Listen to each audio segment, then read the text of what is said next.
Vamos al arranque. Y saben ustedes que en los últimos días en la radio el señor Longobardi, bueno, empezó a poner condiciones. Vos escuchaste lo que dijo, ¿no? ¿Qué? Empezó a poner condiciones y desafió diciendo que él fue originalmente el que trajo las preguntas incisivas a la televisión argentina, que yo de alguna manera lo copiaba al señor Longobardi. Entonces le damos la oportunidad de que se encargue él en este momento de hacer el reportaje. De última, si baja el rating es culpa de Longobardi. Conducimos, ¿Qué tiene para decir el periodista más escuchado de la República Argentina? Por supuesto. Libertad absoluta, Longobardi. ¿Están seguros? ¿Están seguros? Sí. Ok. No te parece que... a pecho. No, les hago preguntas en serio. Este es bravo de verdad. Este es bravo de verdad. ¿No te parece que todo lo que hablaste es viejo? ¿Es viejo desde el punto de vista informativo? No, desde el punto de vista de lo que pasa en Argentina. Y me parece que eso que contaste ya pasó. No, creo que no pasó. Creo que es un germen peligrosísimo que está vivito y coleando y al cual tenemos que estar sumamente atentos si queremos construir un país mejor. ¿Vos creés que ya hubo algún acuerdo entre los jueces federales y el gobierno? Absolutamente, Marcelo. Yo creo que sí. Y creo que además lo más grave no es solamente el pacto que hay entre los jueces y el gobierno. Pero que pregunto y te pregunto en serio. En serio. Sino que además, Marcelo, hay una tremenda naturalización por parte de la gente y por parte de nosotros también, los periodistas, que hablamos de los pactos entre los jueces y el gobierno como si fuera algo normal, habitual, que es común que ocurre. La verdad que es muy grave. Del partido, ¿qué crees que pasó con Nisman? A Nisman creo que lo asesinaron, pero no tengo información suficiente para argumentar por qué ni con qué motivo. Si hoy me decís, tenés que decirlo sí o sí, aunque no tengas la información para probarlo, diría que hay algún tipo de injerencia de algún servicio de inteligencia extranjero con alguna parte de los servicios de inteligencia argentinos. Lo conocí a Nisman, leí muchas veces parte de sus reportajes, pude conversar con él y no tenía absolutamente para nada una personalidad suicida. No tengo ninguna duda que no se suicida. Bueno, ¿puedo ir? No, te tenés que quedar, te tenés que quedar al reportaje de verdad. Te tenés que quedar al reportaje de verdad. Se lo tomó a pecho, ¿viste? Yo te dije. Se lo tomó a pecho. Pero entre nosotros, bastante bien. Se le rebusca bastante bien. Le ver bien en esto. Marcelo, ¿en qué momento de la Argentina, de tu ejercicio del periodismo, sentiste que había un mayor niveles de censura hacia el trabajo nuestro, ese trabajo que realizamos? Venía ejerciendo el periodismo, digamos, desde el 83 a la fecha. ¿Cuál fue el peor momento para el ejercicio del periodismo, según tu experiencia? Hubo dos momentos en este ciclo. Uno con vos, en el 2006-2007, cuando nos fuimos de América, que era una situación muy densa, ¿no? Sí, la verdad que era un momento complicado.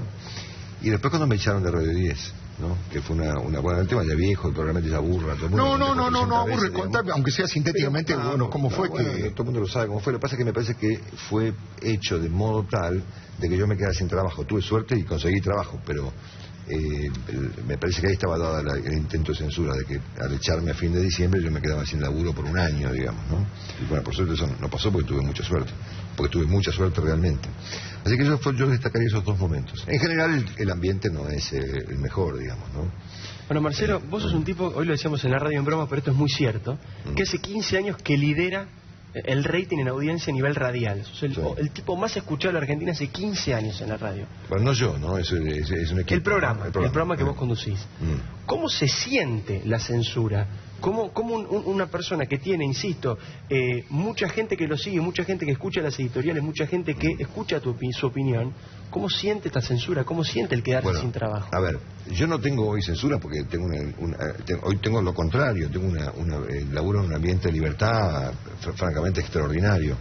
Lo que percibís es un ambiente de presión, digamos, hoy en día, ¿no? De un ambiente en donde uno dice está cualquier verdura, o que me pasa cualquier cosa, o que un robo puede ser una apretada, así, lo sentís en esos términos, digamos.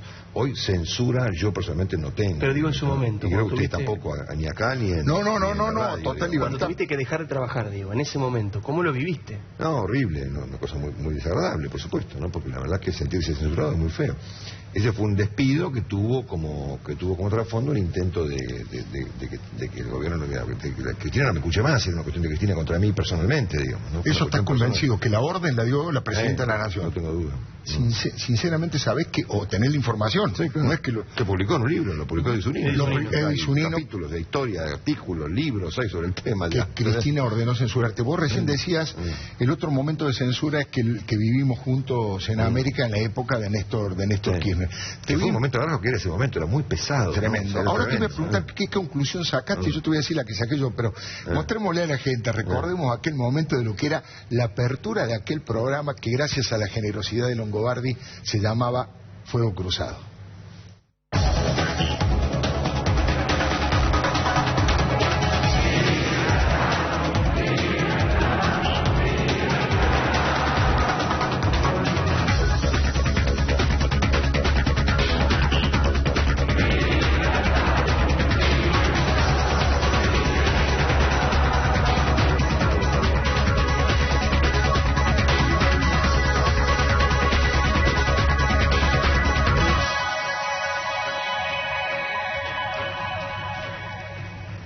¿Me puedo meter yo, que no estaba en el programa? ¿Qué sentiste? No, claro, me acordé de algo muy vívido, digamos, ¿no? El hecho de que esa apertura fue hecha en relación a lo que pasaba en ese momento, que ya había un ambiente muy pesado, digamos, para hablar por la tele, para dar un punto de vista, para hacer un reportaje, para opinar, ¿no?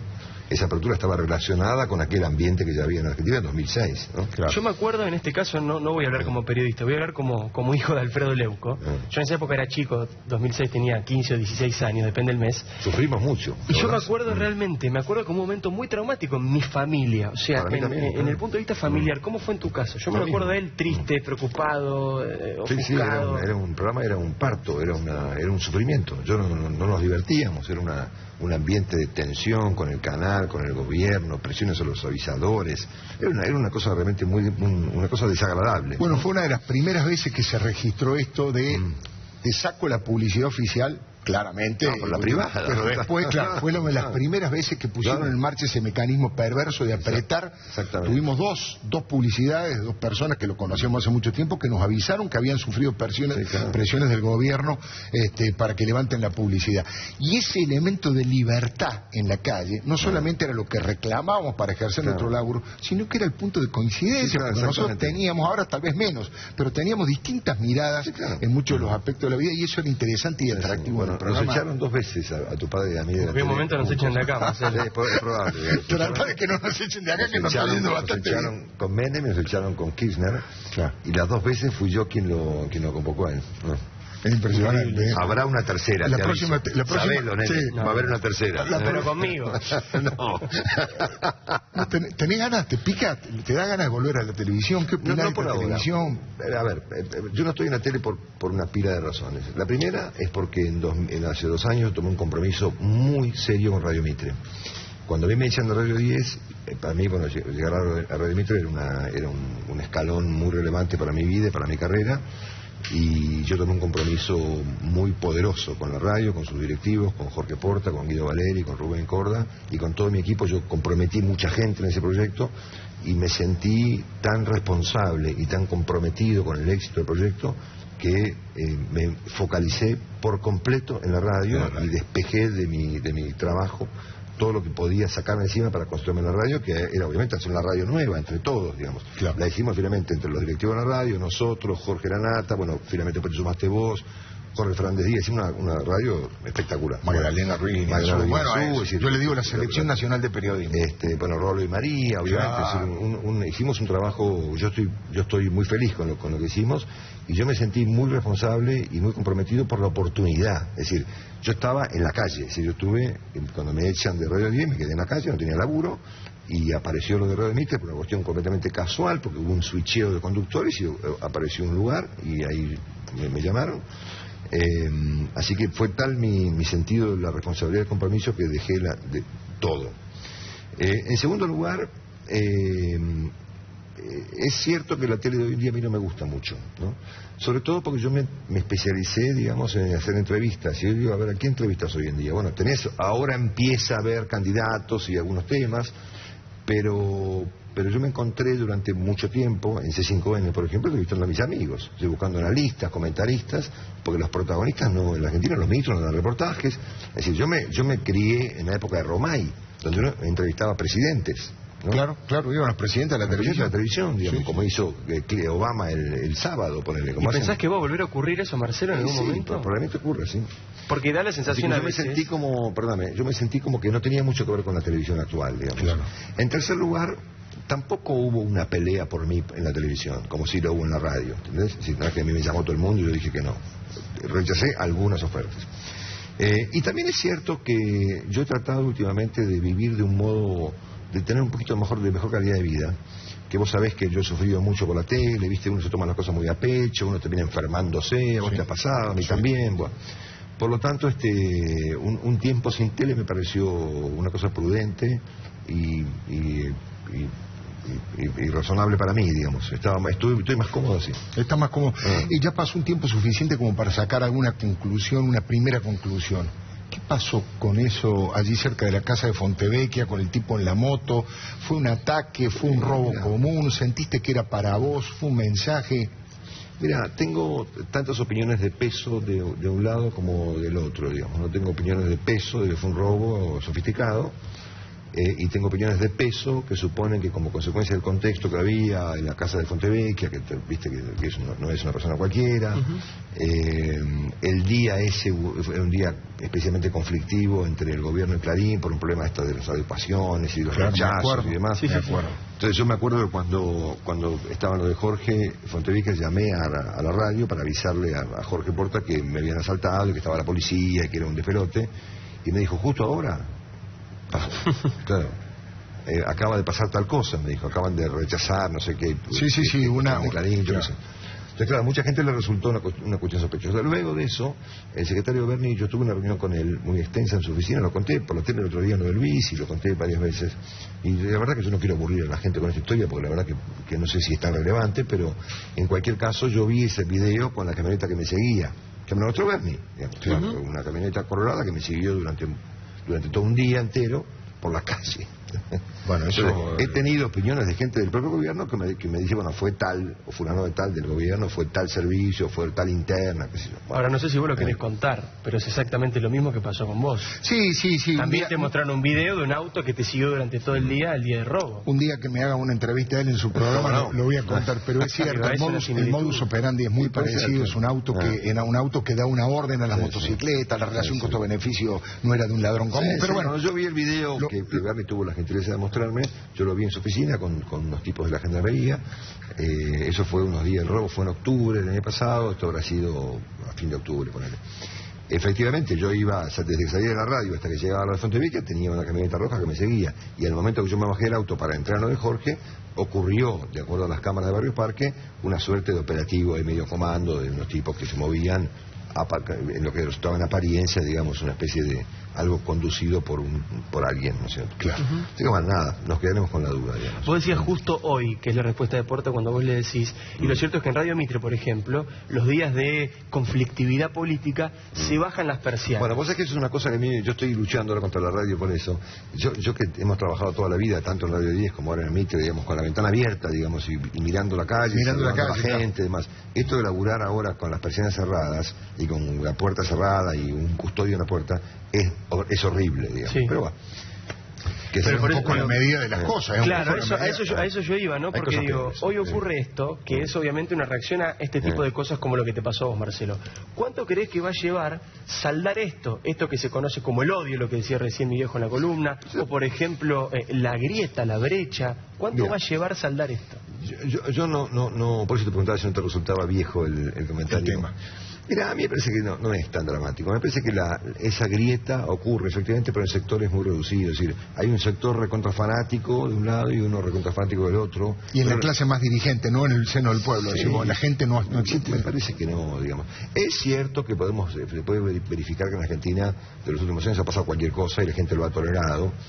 Y uno podría tomar eso de dos modos. Uno puede decir, mira, la verdad es que la Argentina se ha vuelto un país maduro, que le votó en contra al presidente en el año 2011 cuando le pareció que las cosas no estaban bien, o en 2013, perdón. En 2013. Y que está madura y serenamente esperando un recambio presidencial para votar otro formato y eso terminó.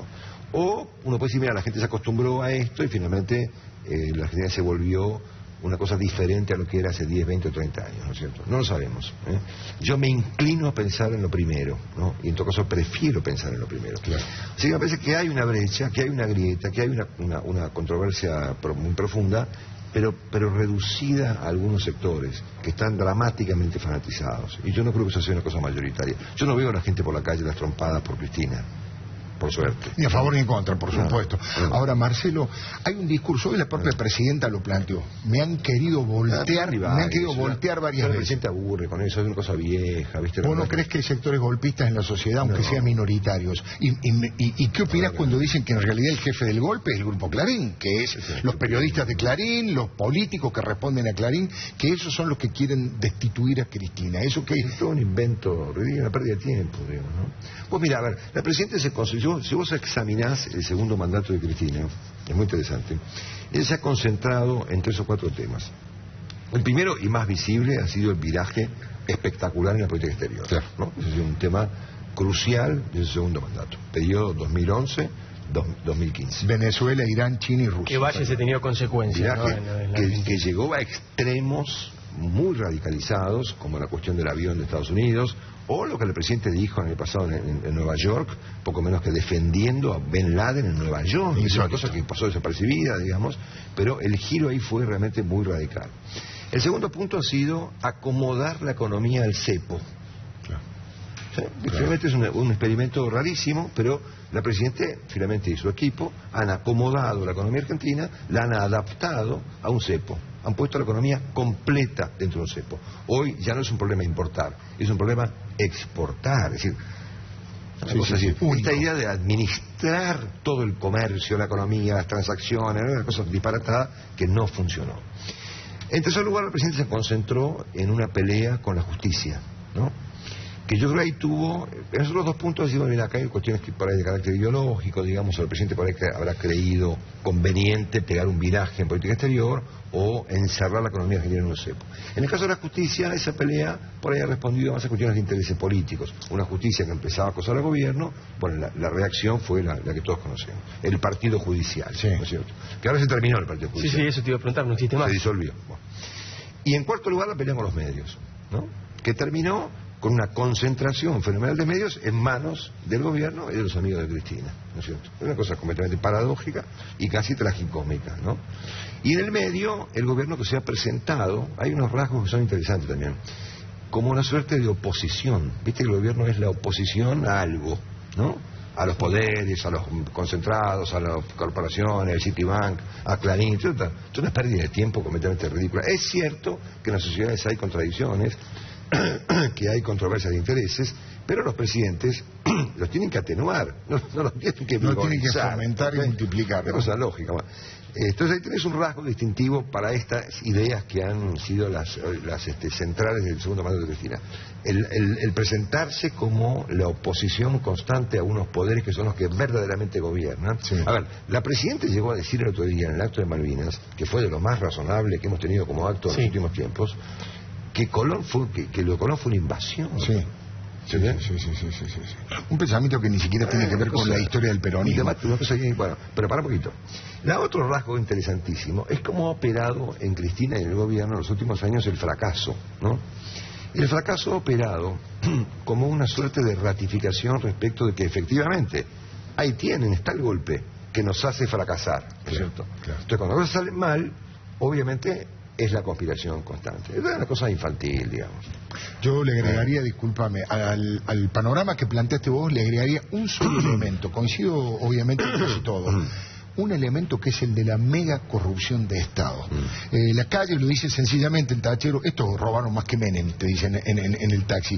Y yo digo que la estructura montada para robar desde el Estado, asociando empresarios, utilizando empresarios propios como testaferros, no tiene antecedentes desde 1983 a la fecha.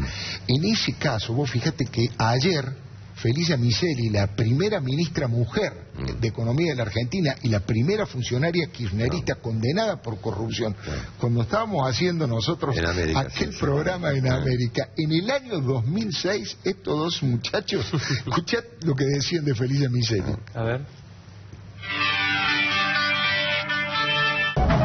Micheli, que hoy queda muda ante la enorme dimensión que tomó este polémico secretario de Comercio Interior, se dedica ahora al desarrollo regional, la inversión y los organismos internacionales. Pero además de Moreno y de Devido, hay otro hombre en la vida de la ministra que le trae dolores de cabeza. Un hombre influyente que maneja funcionarios clave, una caja de 50 millones y que está muy cerca, demasiado cerca, de la ministra Pintada.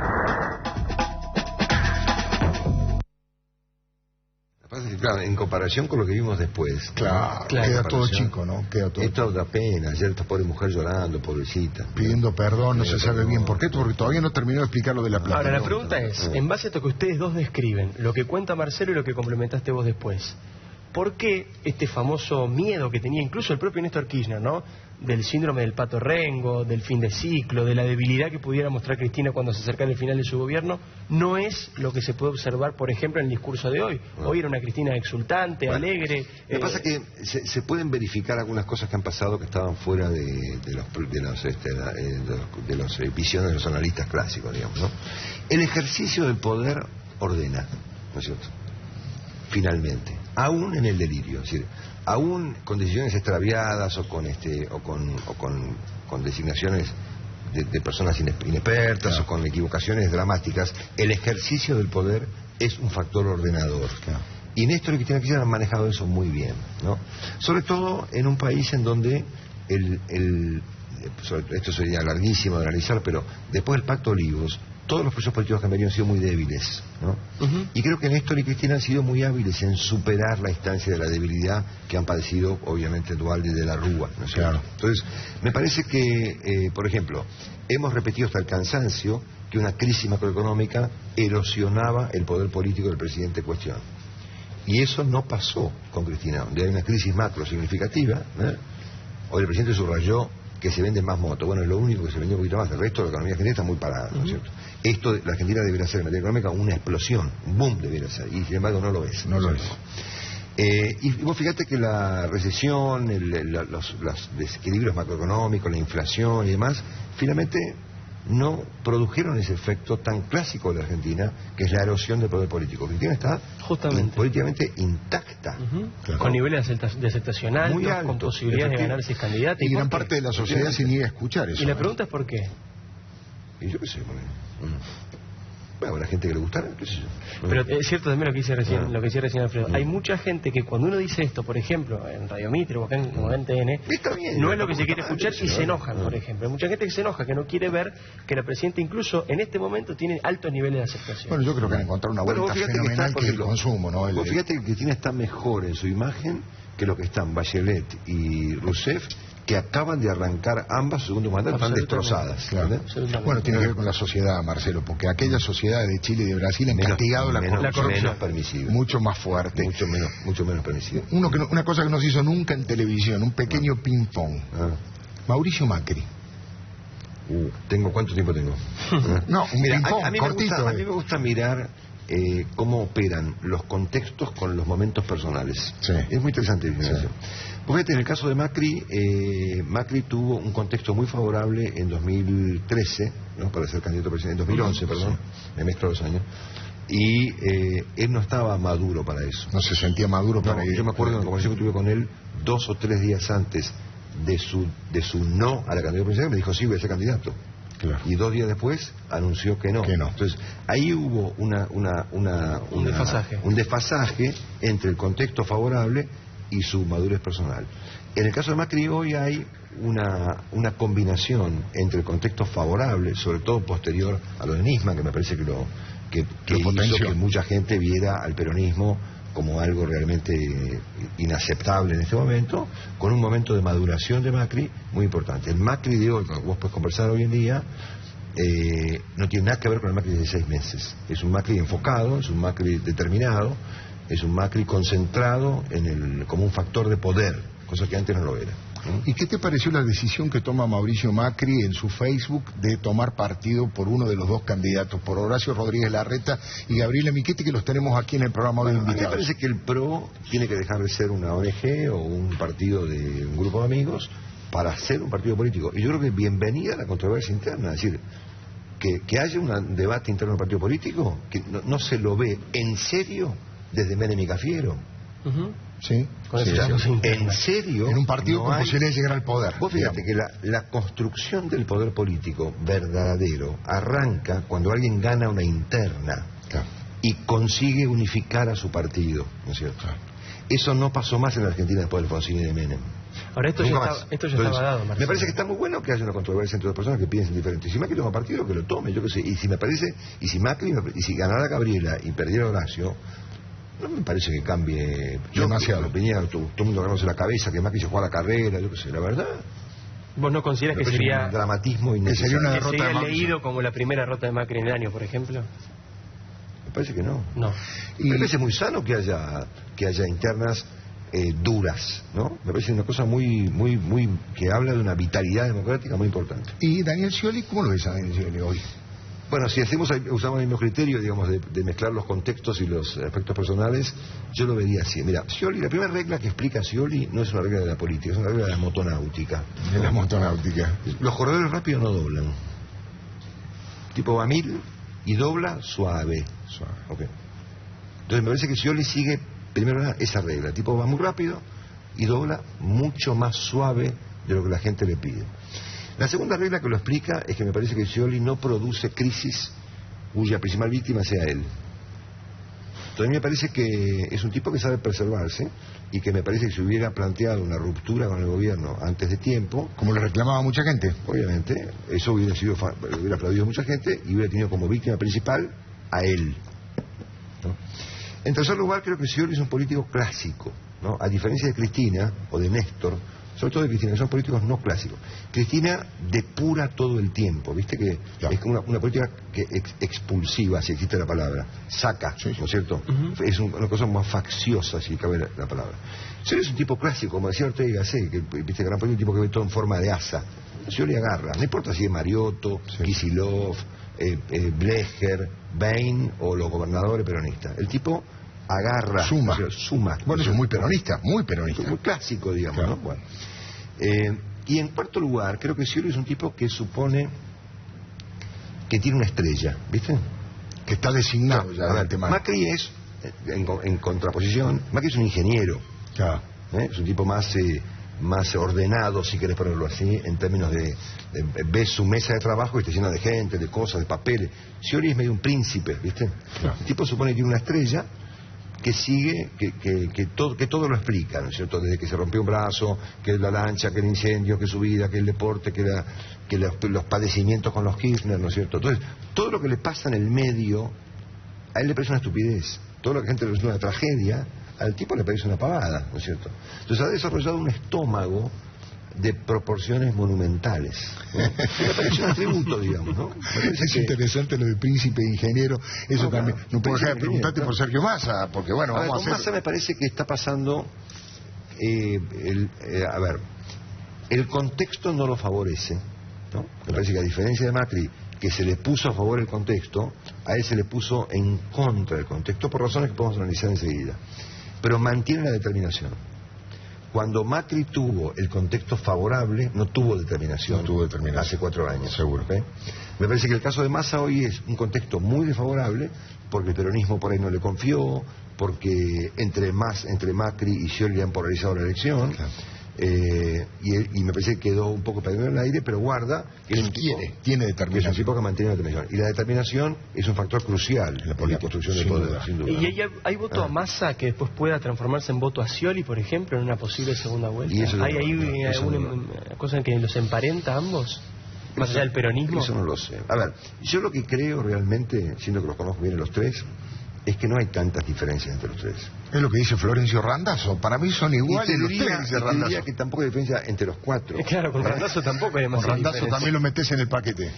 Porque la verdad es que yo no veo que estemos frente a 4 personas que piensen muy diferente. Cada uno se ha posicionado Claro. de modo distinto, lo cual no significa que sean personas que piensen de modo contrapuesto. Es más, yo no puedo entender como personas que son generacionalmente pertenecientes a la misma generación, Sí. son personas entre 40 y pico. Son los y hijos de la 50 y pico democracia, de años, hijos del digamos. 83. Que básicamente no tienen visiones contrapuestas del país. Es decir, no estamos hablando de gente que piensa A y B y que son capaces de matarse. Son matices, digamos, ¿no?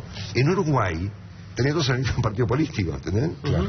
Así que yo nunca entendí por qué no estaban juntos. Pero bueno, ¿Y es Cristina una- como candidata? ¿Por qué puede ser candidata a diputada, candidata a diputada del Parla Sur, candidata a gobernadora? A ver, lo del Parla Sur es un papelón, ¿no? Fue una elección que no tiene destino, porque No tiene destino. no me acuerdo las fechas, pero el Parla Sur... 4 o 5 años Cinco vista, años, 4 o 5 me años. parece que la Presidenta no va a prestarse a un papelón de esa naturaleza, ¿no es cierto? Sería un final, si querés, Sí, payaso. considerando que no está terminando mal, digamos, sería un final medio patético. Su candidatura a gobernadora tampoco me parece viable. Me parece que después de tantos años en el poder, gobernar la provincia de Buenos Aires, me parece que... No vale. Me parece que un cargo legislativo, bueno, qué sé yo no lo veo... La verdad que no me parece nada criticable. Yo No. no, ¿Y te nadie- la imaginás pero- como la jefa de una oposición combativa que vaya, por ejemplo, en contra del propio Scioli? No. ¿Por qué? Porque me parece que en Argentina los procesos políticos que se gestan bajo la sombra del Estado se acaban cuando se acaba el Estado. ¿Entendés? Se termina el Estado y se termina el proyecto del kirchnerismo, por lo menos en su parece. dimensión y su envergadura. Me Yo parece. le tengo cierto miedo a la cosa conspirativa, ¿no? Suponete que gane Scioli con Kicillof y que Cristina sea presidente de la Cámara de Diputados y quede en la línea de sucesión. Me parece que eso puede generar una tensión en la Argentina. Ojalá me equivoque. Puede ser, Pero, Marcelo, te quiero... Siempre menos tensión de la que hay ahora. Ah, no, bueno. O sea, yo- en cualquier caso, con Massa, con Macri o con Scioli, Sí. aún con un papel relevante que tiene en el Parlamento, me parece que la tensión va a ser menor. Sí, ¿no? yo creo que los inversores también lo ven así porque ven una Argentina más dialoguista, menos agresiva, menos autoritaria. Estuviste con el Papa, estuviste en el Vaticano, para decirlo de mejor manera. Lo que nos puedas contar al respecto me parece interesante tu experiencia. Bueno, la experiencia en el plano personal fue muy impactante. Encontré un Papa y un Vaticano muy concentrados en cuestiones que no tienen que ver con Argentina. Todo el mundo piensa, viste, que Claro, están todos mirando. que está a ver con qué la pasó. interna acá. No, a ver, ahí el Papa se va, ahora va a hacer un viaje muy importante al Paraguay, en julio, ¿no? Después a Estados Unidos.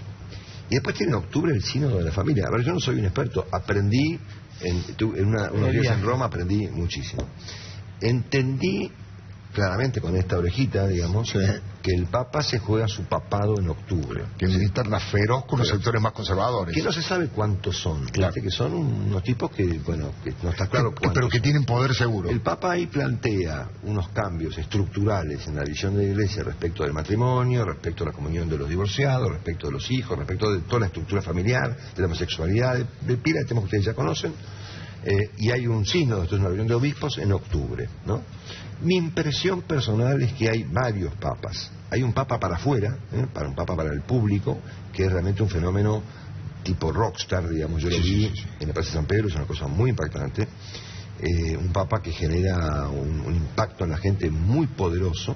Yo estuve una mañana ahí en la audiencia pública y llovía de una manera brutal en Roma y la gente inmóvil en la plaza, igual que el Papa, inmóviles bajo la lluvia de 3 horas, un fenómeno muy importante.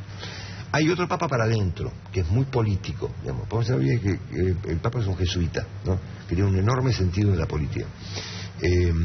Y ahí se juega mucho en octubre. Y me dio la impresión, por lo que yo pude ver, que fue poco en realidad, que es un Papa de paso.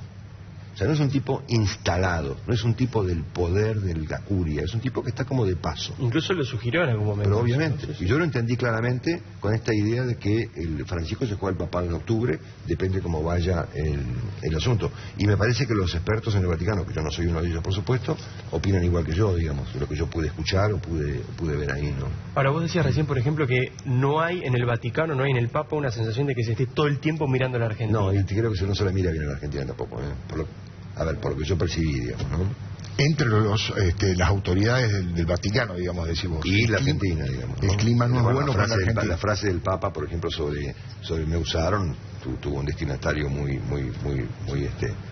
visible, digamos, o unos destinatarios visibles, claro. Y ciertamente me parece que con el embajador tampoco hay la mejor relación. Yo qué sé, me parece que hay un poco de ruido ahí, ¿no? Marcelo, te voy a decir una cosa, has superado el examen. Sí, la la verdad te la rebuscás bastante bien como periodista. ¿Se la puedo pedir yo? Le podemos hacer una soy medio oferta. cabrón y cuando me Yo te voy a me pedir una voy. cosa de todo corazón. Son las 11 menos 20 de la No. noche. Si nosotros yo estamos no sé hasta qué las hago 11:30, ¿te quedás de panelista con nosotros acá y nos ayudás a De entrevistar? panelista. De panelista, Sí, sí, es tu panelista. rol finalmente. ¿No querés? Se van al demonio. Yo me voy. Pero siempre hace lo mismo. Váyanse. ¿Para qué me invitaron? Y para que nos dé una mano como panelista, ¿qué querés conducir de arranque? Yo te quiero, Alfredo. Somos como hermanos. A este pibe, ¿sabes qué? Chao. Es increíble. Hasta luego. Bárbaro. Chao, Pero este es Gabriel, hasta capaz de luego. pegar un Chao, portazo. ¿Pero qué, vas a pegar un portazo Es una también? cosa de loco. Anda. No.